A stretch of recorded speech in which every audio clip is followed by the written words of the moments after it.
Oh, knock guys, let's go.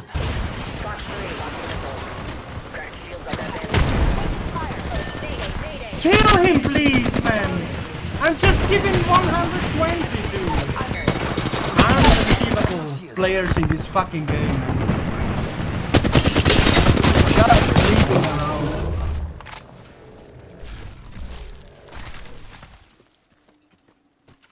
Got a banner.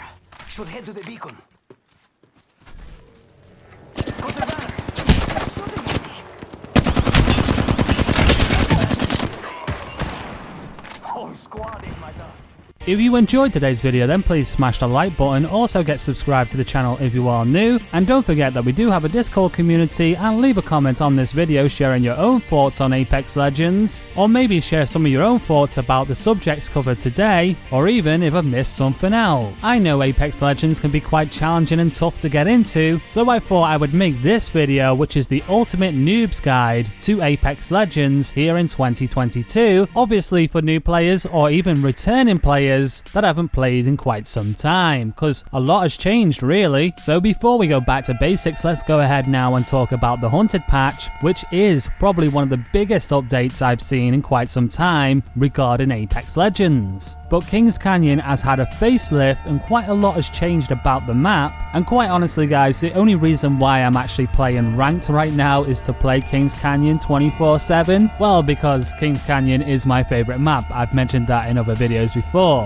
Overall, I like what they've done with the map, making it higher contrast, making it more vibrant, working on the skylights a little bit, and just making it a lot easier for players to spot other people. However, some of the changes that they have made to the flow of the map I feel creates a little bit of a bottleneck and a few choke points to where 4 or 5 teams could be fighting each other in the same location. This does make it enjoyable in casual, but in ranked, not so much. Another very noteworthy thing to talk about this patch as well is that the ring 1 damage does a lot more now, and if you're not prepared for it and you're too far away from the actual second ring, I've actually seen teammates go down. In fact, there has been moments that I barely made it out of the storm. In this season, fighting in the storm is risky business. You have to make sure that you have the meds for it. I guess this is a +1 for all you storm watchers out there, the gatekeepers of the ring. Overall, I'd sum up this new patch as being somewhat of an accessibility patch, considering now with Vantage it's a lot easier to snipe, and for you up close SMG players, there's now laser sights in this game instead of barrels. I always thought part of the skill, for Apex Legends anyway, was how to push, and when pushing and third partying, your ability to hip fire could make all the difference, especially with the SMG classes, the Alternator and like the R99. With a laser sight, this closes the gap a little bit and probably makes it slightly easier in terms of the gunplay for the less skilled individual. I haven't really got a definitive opinion about this yet, especially considering that I usually just rock the flatline or R301. Maybe I might rock the Volt if I need to.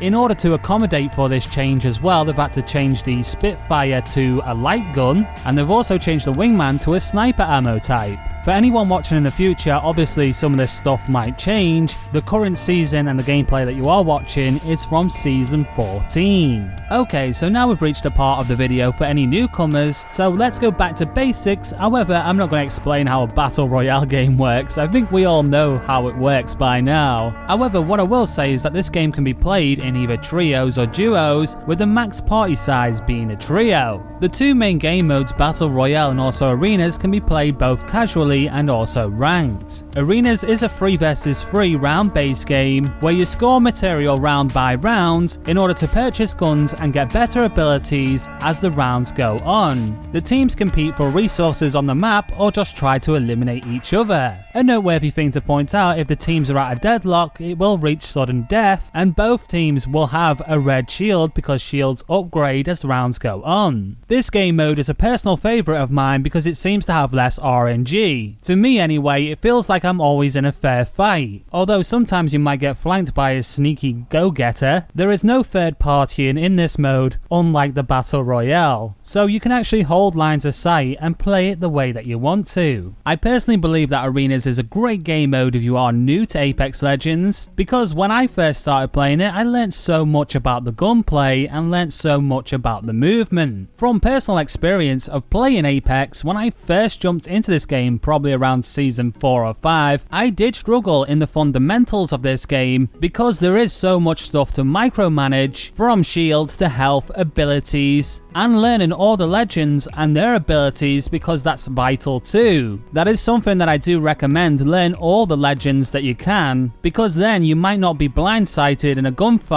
and you'll know what to expect. Talking about the legends, they all come with 3 abilities, a passive ability, a tactical ability, and an ultimate. Using the example of Bangalore, which is going to be the gameplay footage because she is my new main, her passive ability is to move faster when being shot at. This is triggered for a short duration, well, in order to not be overpowered. Another good example is Horizon and her ability to be light on her feet and not be slowed down from jumping from high places. Bloodhound has his tracking ability, Loba can see high tier loot through walls. You get the idea, each legend comes with their own passive ability, but it's when we get to the tactical ability that things start getting a little bit more interesting. Again, Bangalore is the example here. Tactical abilities are on a cooldown. For instance, Bangalore can shoot a smoke grenade, covering a small area in smoke so you can actually help your team out if, say, one of them goes down, or maybe to get yourself out of tricky situations. I made the switch from Octane to Bangalore for this exact reason, and man, it's so good when you scramble and get your team back in and eventually win the game like I've done a couple of times now. You definitely want to be picking your legend based on your playstyle. If you're an aggressive player, maybe going someone like Fuse or Ash, Valkyrie, Octane, or someone like that might help. Bloodhound's pretty good as well because he can pulse. Or maybe your playstyle, you might want to try and take high ground.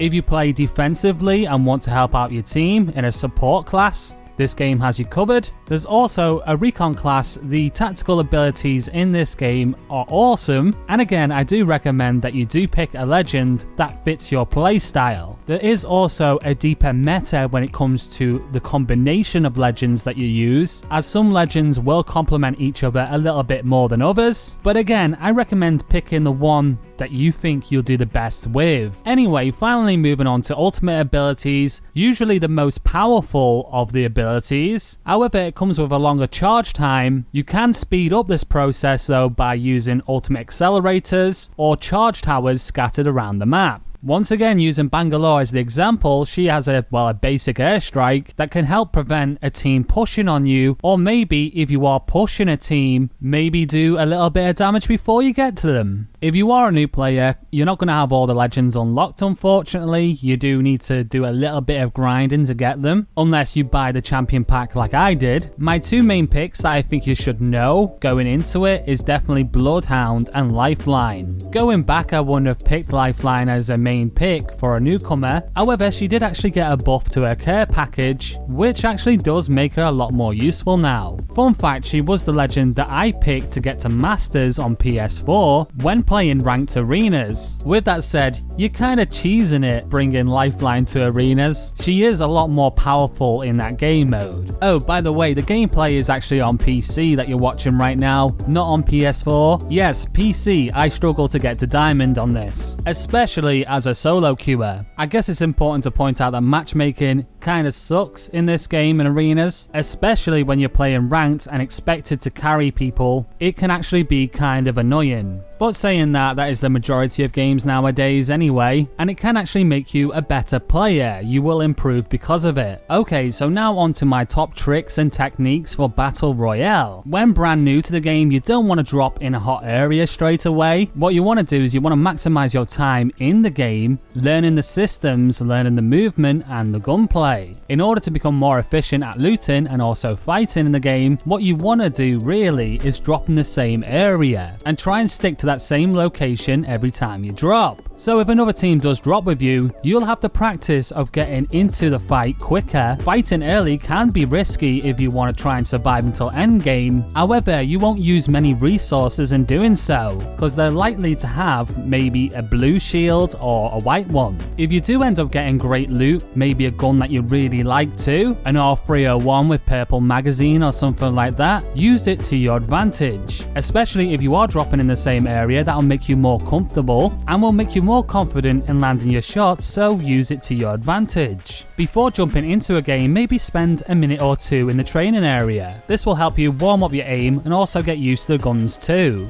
Working towards endgame, you don't have to take every fight that you see. Sometimes the better judgment is to not take a fight and to circle around to get in a better position. When you know where the final circle is going to be, try and take the high ground. This may force the other team to make a mistake. In the final 3, try and wait for the other 2 teams to fight first. I know sometimes this isn't achievable, sometimes it's to do with luck too, but typically when there is a first person knocked out of the last 3 teams, that's when the pushes start to happen. So in other words, try and put yourself in a position where you're not being third partied, instead you're doing the third partying. Because when 2 teams are preoccupied, that's when you're going to get the easiest knocks. Always keep this in the back of your mind when you're playing. The longer you spend in a gunfight, the higher chance another team is going to hear you, resulting in a third party. If you have good headphones, make use of the audio. Try and rotate and listen out for other teams fighting and then go and third party them.